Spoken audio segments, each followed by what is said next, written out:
Préface du livre de Marcel Lefebvre, Ils l'ont découronné. L'idée de cet ouvrage a débuté avec quelques conférences sur le libéralisme, faites au séminaire d'Ecône en Suisse. Le but des conférences était d'éclairer l'intelligence de ces futurs prêtres sur l'erreur la plus grave et la plus nocive des temps modernes, et de leur permettre de porter un jugement conforme à la vérité et à la foi sur toutes les conséquences et manifestations du libéralisme athée et du catholicisme libéral. Les catholiques libéraux véhiculent les erreurs libérales à l'intérieur de l'Église catholique et dans les sociétés encore quelque peu catholiques. Il est très instructif de relire les enseignements des papes à leur sujet et de constater la vigueur de leur condamnation. Il est précieux de se rappeler les approbations données par Pie IX à Louis Veuillot, auteur de ce livre admirable, L'illusion libérale, et aussi se rappeler par le Saint-Office au livre de Don Félix Sarda y Salvani, qui écrit « Le libéralisme est un péché ». Qu'auraient pensé ces auteurs s'ils avaient constaté, comme nous aujourd'hui, que le libéralisme règne en maître au Vatican et dans les épiscopats? D'où l'urgente nécessité pour de futurs prêtres de connaître cette erreur. Car le catholicisme libéral a une fausse conception de l'acte de foi, comme le montre bien Don Sarda, voir au chapitre 7e. La foi n'est plus une dépendance objective de l'autorité de Dieu, mais un sentiment subjectif, qui, par conséquent, respecte toutes les erreurs, et spécialement les erreurs religieuses. Louis Veuillot, dans son chapitre 23e, montre bien que le principe fondamental de la révolution de 1789 est l'indépendance religieuse, la sécularisation de la société et en définitive la liberté entre guillemets religieuse. L'abbé Tissier de Malray, secrétaire général de la Fraternité sacerdotale Saint-Pédise, encouragé par le supérieur général, a eu la pensée de compléter et d'organiser cet ensemble de conférences et de les publier, afin que cet enseignement très actuel puisse profiter à d'autres co-séminaristes.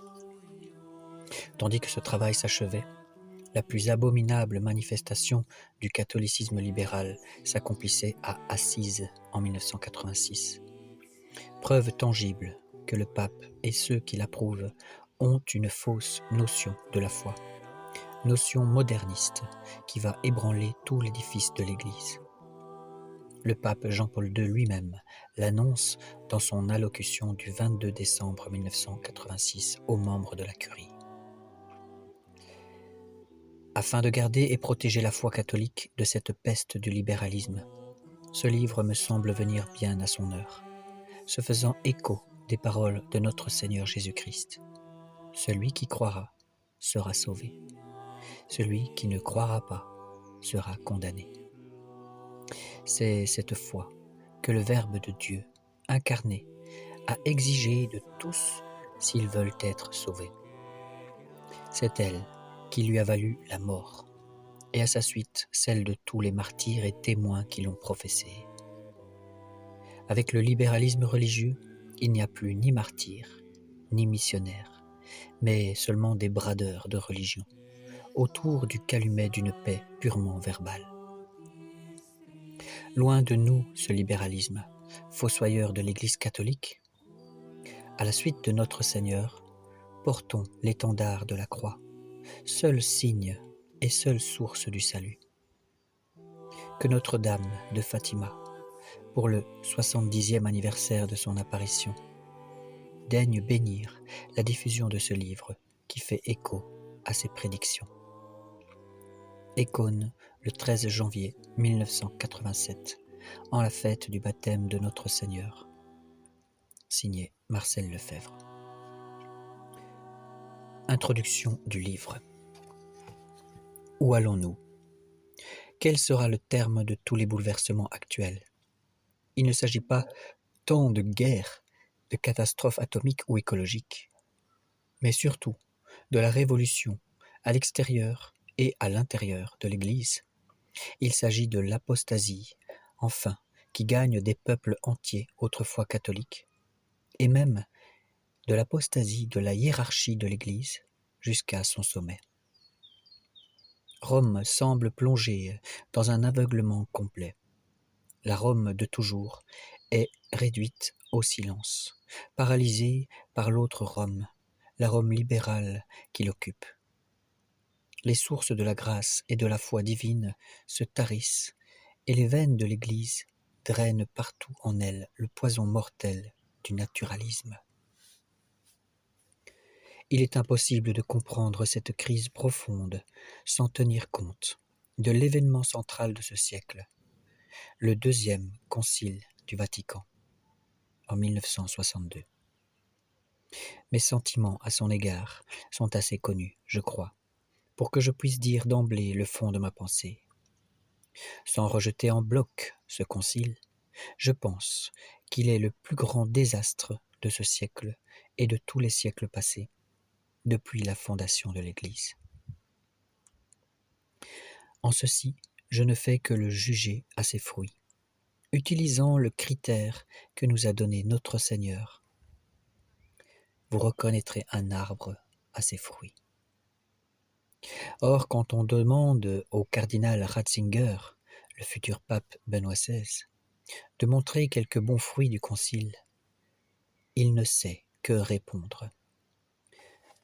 On peut voir ça dans ses entretiens sur la foi, édition Fayard 1985, pages 45 à 48. Et tandis que je demandais un jour au cardinal Garonne comment un bon, entre guillemets, concile avait pu produire de si mauvais fruits, il me répondit « Ce n'est pas le concile, ce sont les moyens de communication sociale. » Il dit cela en 1975. C'est là qu'un peu de réflexion peut aider le bon sens. Si l'époque post-conciliaire est dominée par la révolution dans l'Église, n'est-ce pas tout simplement parce que le concile lui-même l'y a introduite? Le cardinal Suenens disait « Le concile, c'est 1789 dans l'Église ». Donc la révolution. Et le cardinal Ratzinger disait aussi « Le problème du concile, ce fut d'assimiler les valeurs de 2 siècles de culture libérale. » Donc il le reconnaît, c'est d'assimiler les valeurs de 2 siècles de culture libérale. Et il s'explique. Pie IX, par le syllabus, avait rejeté sans appel le monde issu de la Révolution, en condamnant cette proposition. 2 points. Le pontife romain peut et doit se réconcilier et composer avec le progrès, avec le libéralisme et avec la civilisation moderne. Donc le pape Pie IX avait condamné cette proposition. Le concile, dit ouvertement Joseph Ratzinger, a été un contre-syllabus. Je précise, le syllabus, c'est un recueil de toutes les hérésies condamnées par les papes, par le magistère de toujours. Et donc, le concile, dit ouvertement Joseph Ratzinger, a été un contre-syllabus. En opérant cette réconciliation de l'Église et du libéralisme, notamment par le Gaudium Spes, c'est un des documents du concile, le plus long document conciliaire.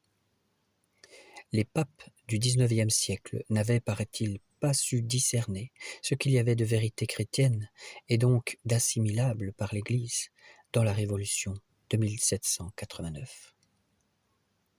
Donc ils n'avaient pas su discerner, soi-disant. Une telle affirmation est absolument dramatique, surtout dans la bouche de représentants du magistère de l'Église. Que fut en effet essentiellement la Révolution de 1789 ? Ce fut le naturalisme et le subjectivisme du protestantisme, réduit en normes juridiques et imposé à une société encore catholique. Je fais une parenthèse pour ceux qui veulent des définitions, n'hésitez pas à aller voir le dictionnaire pour les termes naturalisme, subjectivisme et protestantisme. Mais je ferai aussi une vidéo sur toutes les hérésies que publie Monseigneur Athanasius Schneider dans Fouiller les hérésies. Je continue. Une telle affirmation est donc absolument dramatique. Ce fut le naturalisme et le subjectivisme du protestantisme réduit en normes juridiques et imposés à une société encore catholique. Et de là, la proclamation des droits de l'homme sans Dieu. De là, l'exaltation de la subjectivité de chacun aux dépens de la vérité objective. De là, la mise sur le même niveau de toutes les croyances religieuses devant le droit. De là, enfin, l'organisation de la société sans Dieu, en dehors de notre Seigneur Jésus-Christ. Un seul mot désigne cette théorie monstrueuse, le libéralisme. Oui, ils l'ont découronné. Hélas, c'est là que nous touchons vraiment au mystère d'iniquité dont l'apôtre Paul parlait dans sa deuxième lettre aux Thessaloniciens. Dès le lendemain de la Révolution, le démon suscita à l'intérieur de l'Église des hommes remplis de l'esprit d'orgueil et de nouveauté, se posant en réformateurs inspirés, soi-disant, qui, rêvant de réconcilier l'Église avec le libéralisme, tentèrent de réaliser une union adultère entre l'Église et les principes de la Révolution. Mais je précise personnellement que, comme l'apôtre Paul le dit dans une de ses lettres, quel rapport y a-t-il entre la lumière et les ténèbres? Quel rapport y a-t-il entre Dieu et Bélial? Fermez la parenthèse. Comment en effet concilier notre Seigneur Jésus-Christ avec un amas d'erreurs qui s'opposent si diamétralement à sa grâce, à sa vérité, à sa divinité, à sa royauté universelle?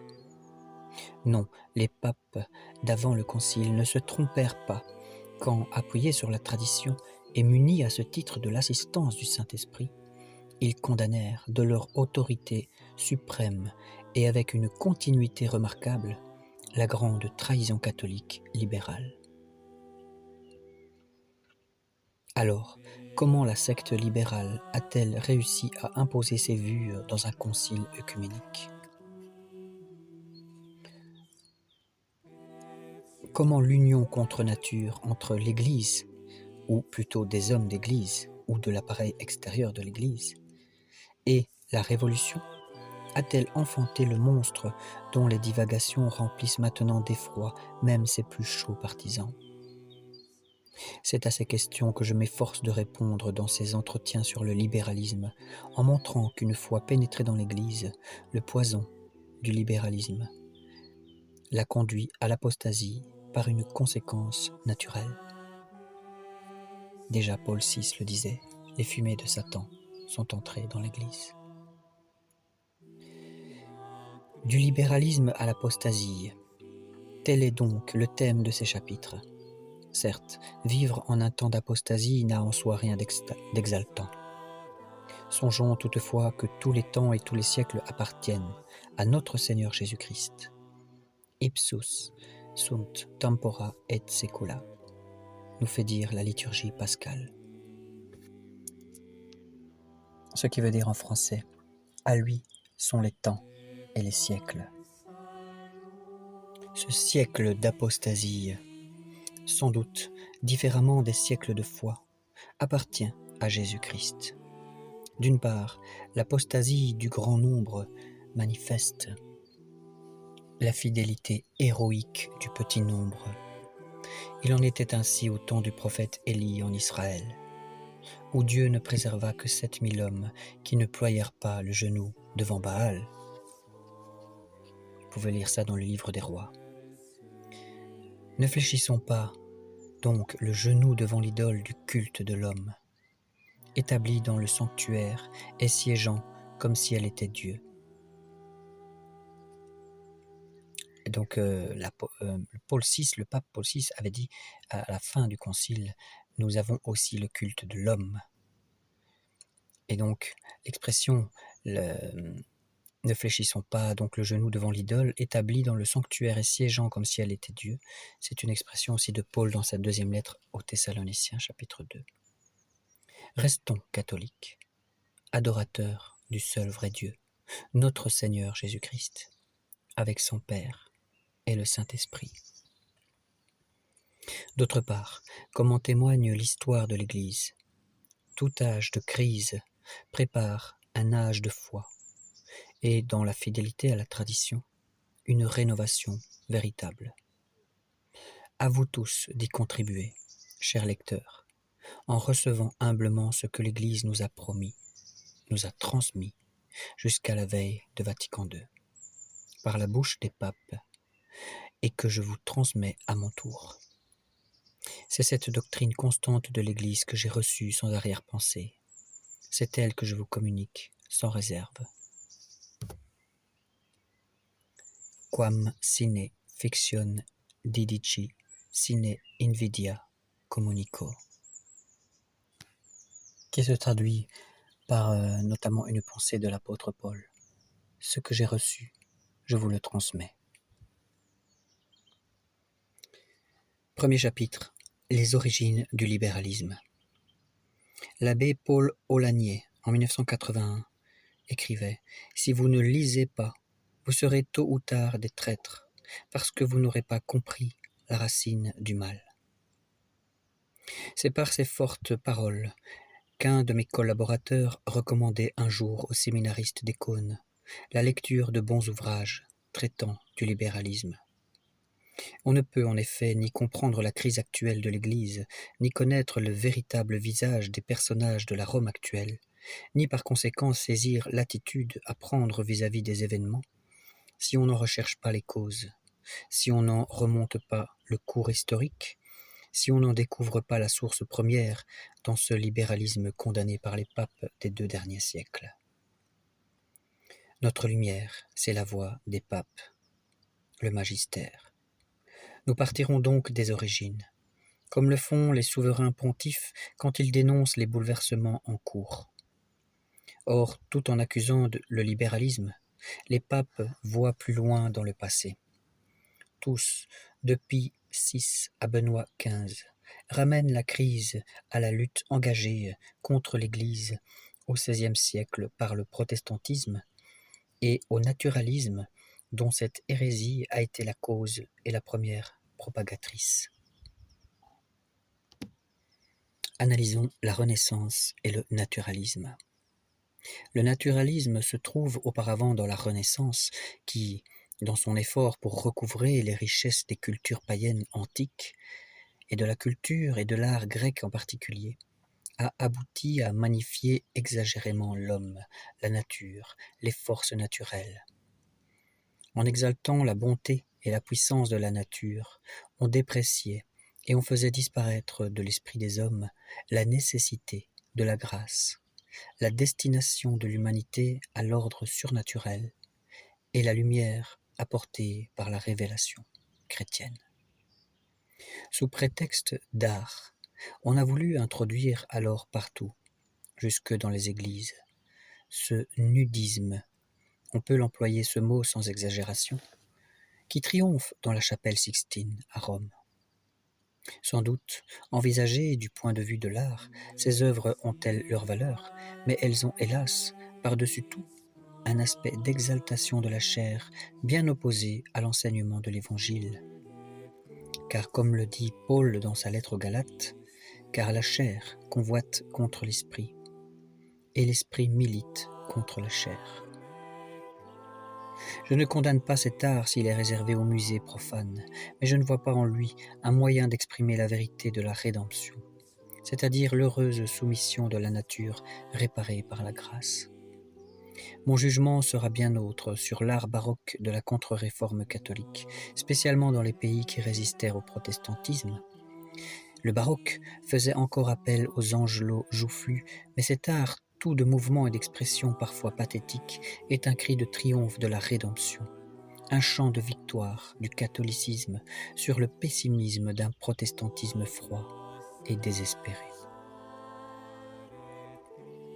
Dans la vidéo suivante, qui est la suite de la lecture du livre, nous verrons le protestantisme et le naturalisme. Je vous invite à vous abonner, à partager ces vidéos. Gloire au Père, gloire au Fils et au Saint-Esprit, comme il était au commencement, maintenant et pour l'éternité.